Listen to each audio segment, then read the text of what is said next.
Bismillahirrahmanirrahim. Iya. Padahal dampak negatif yang ditimbulkan dari orang yang berbicara tanpa ilmu itu dahsyat, jemaah. Dahsyat. Sangat-sangat berbahaya. Membahayakan diri sendiri, membahayakan orang lain, dan membahayakan orang banyak. Makanya wajar dianggap oleh para ulama dan disebutkan dengan demikian, itu akbaru jinayat, itu kriminal yang paling besar. Ya? Nah, kejahatan yang terbesar itu bicara tanpa ilmu, berfatwa tanpa ilmu. Nah, mungkin ada yang bertanya, kenapa sampai segitunya? Ya? Nah, orang yang berbicara tanpa ilmu, berfatwa tanpa ilmu, pertama, seperti yang kita sebutkan tadi, akan membahayakan dirinya sendiri di dunia dan di akhirat. Apa buktinya?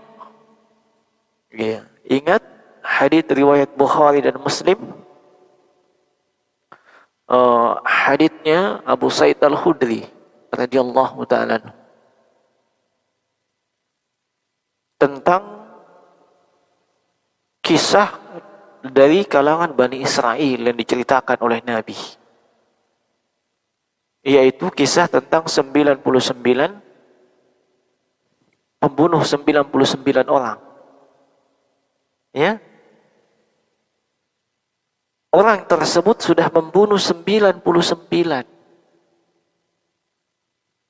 Itu mungkin bisa masuk ke dalam Guinness Book of Record. Ya. Luar biasa, 99 nyawa dia bunuh. Kira-kira itu kejahatan apa enggak? Kejahatan. Orang semua tahu dan yakin. Allah mentakdirkan dia memeraih hidayah. Dia ingin bertobat.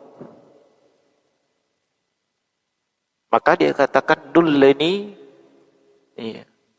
ila a'lami ahlil ard. Tunjukkan kepada saya orang yang paling berilmu. Saya mau datangi, saya mau sampaikan, saya mau bertobat, supaya diberikan solusi. Nah, maka ditunjukkanlah dia kepada seorang abid, ahli ibadah. Ya, tahu ahli ibadah? Kalau ahli ibadah itu luar biasa. Jangan pernah menanyakan prestasi ibadahnya. Nakala kok. Dia tidak hanya sibuk dengan yang wajib, tapi yang sunnah saja dia sibuk. Yang mubah saja dia sibuk. Ahli ibadah. Luar biasa. Nah, tapi satu kekurangannya, ahli ibadah ini tidak berilmu. Ya, hanya itu kekurangannya. Walaupun sebenarnya itulah kekurangan yang terbesar. Ya, maka dia pun mendatanginya, tanya, sampaikan, curhat. Iya, ini qataltu tis'an wa tis'ina nafsan. Saya sudah membunuh 99 orang. Apakah ada solusi, ada jalan keluar? Saya mau bertobat. Kurang lebih seperti itu. Ini ahli ibadah. Tadi kan sudah disebut, dia tidak ada dari sisi ilmu. Biasanya kalau tidak ada dari sisi ilmu, yang dia pakai dalam menimbang sesuatu apa? Perasaan. Pasti perasaan dipakai. Akhirnya apa? Dapat curhatan seperti itu. Ya, kurang lebih luar biasa dosamu. Ya, ya memang luar biasa. 99. Karena terbawa perasaan sepertinya. Kau terlalu dosa. Dosamu terlalu besar, tidak muat. Ya, susah untuk bertobat. Tidak ada jalan tobat kalau sudah terlalu besar begini.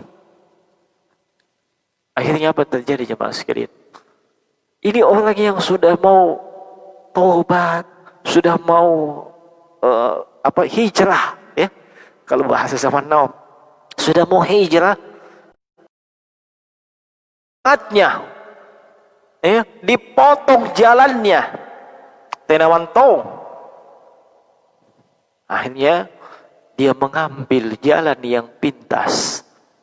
Akhirnya itu orang dibunuh juga, ya, dibunuh juga. Maka genap korbannya berapa? 100 jemaah. Lihat orang bicara tanpa ilmu, hasilnya apa? Mati kok. Ya, membahayakan jiwanya.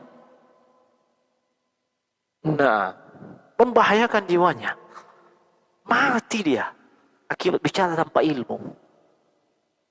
Nah, akhirnya dia tanya lagi, ya, tunjukkan kepada saya siapa orang yang paling berilmu.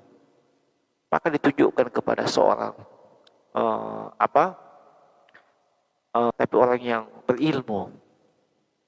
Dia datangi, dia sampaikan, dia sudah membunuh 100 orang. Ya. Apakah masih ada solusi? Masih ada jalan untuk bertobat? Maka apa kira-kira solusi yang diberikan oleh ahli ilmu tersebut?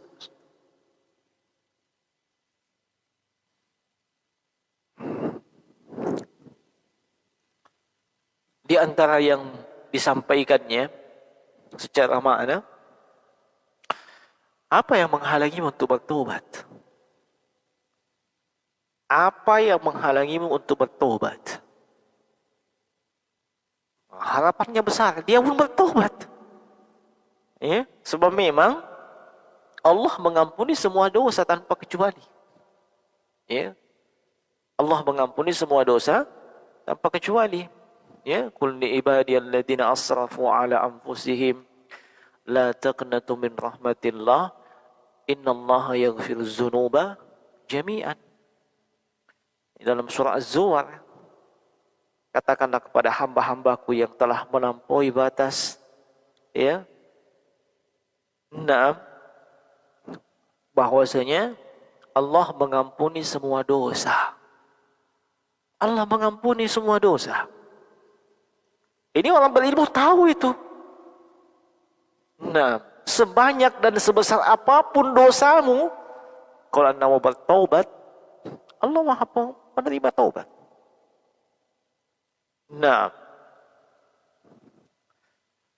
Akhirnya dia bertobat.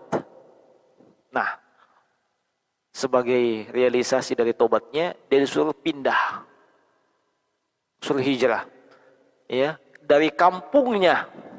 Kampungnya itu kan pengaruh temannya, sahabatnya, kawan-kawannya besar.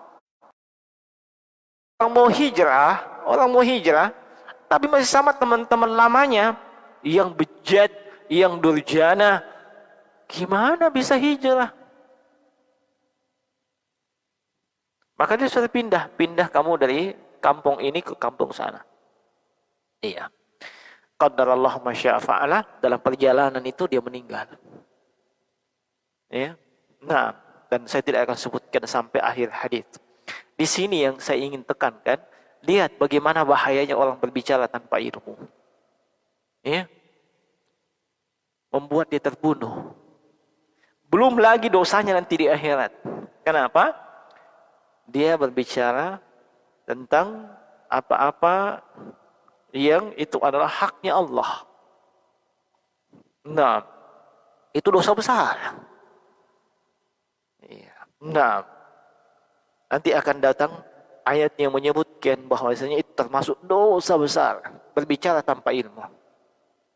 Nah, yang kedua, membahayakan orang lain. Bagaimana mau membahayakan orang lain? Ya, itu diriwayatkan oleh Imam Abu Daud As-Sijistani dalam sunannya. Ketika Rasulullah mengirim, kalau tidak salah, Sariyah, rombongan. Rasulullah mengirim rombongan. Tapi kalau Rasulullah mengirim rombongan, itu rombongan perang. Ya. Di dalam perjalanan itu, ada salah seorang dari anggota pasukan, ya, yang kepalanya kena batu, ya, terkena batu, berdarah. Nah, akhirnya dibalut kepalanya. Nah, Allah mentakdirkan malamnya itu dia mimpi basah. Itu orang yang kepalanya terluka, mimpi basah. Ya. Nah, dalam kondisi seperti itu dia tanya sama kawan-kawannya, apakah saya ada keringanan untuk tidak mandi janabah? Saya mimpi basah, kepala saya ini bocor. Ya, khawatirnya kalau mandi cuaca dingin, ya bisa innalillah, kan gitu. Ya. Tapi kawan-kawannya ini begitulah, kalau bicara tanpa ilmu, lah, ya, mana jidu laka rukhsah. Kami tidak lihat kamu ada rukhsah, tidak ada keringanan buat Anda. Ya, tidak ada. Akhirnya apa? Faghasala famata. Dia pun mandi. Akhirnya dia innalillah. Dia wafat. Bayangkan ya, bahayanya bicara tanpa ilmu ya. Membahayakan orang lain. Nah, kita ringkas hadis tersebut.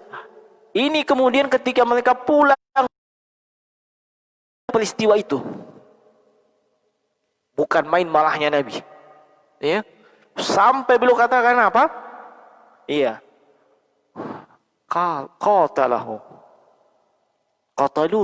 Qatalahumullah. Mereka sudah membunuhnya. Iya. Semoga Allah memerangi mereka. Ala sa'alu fa inna ma syifa'ul 'ayyi as-su'al. Kenapa mereka tidak bertanya sama orang yang tahu? Obat dari kebodohan itu bertanya. Marah sekali Nabi. Kenapa bicara tanpa ilmu, hasilnya nyawa orang melayang. Nah,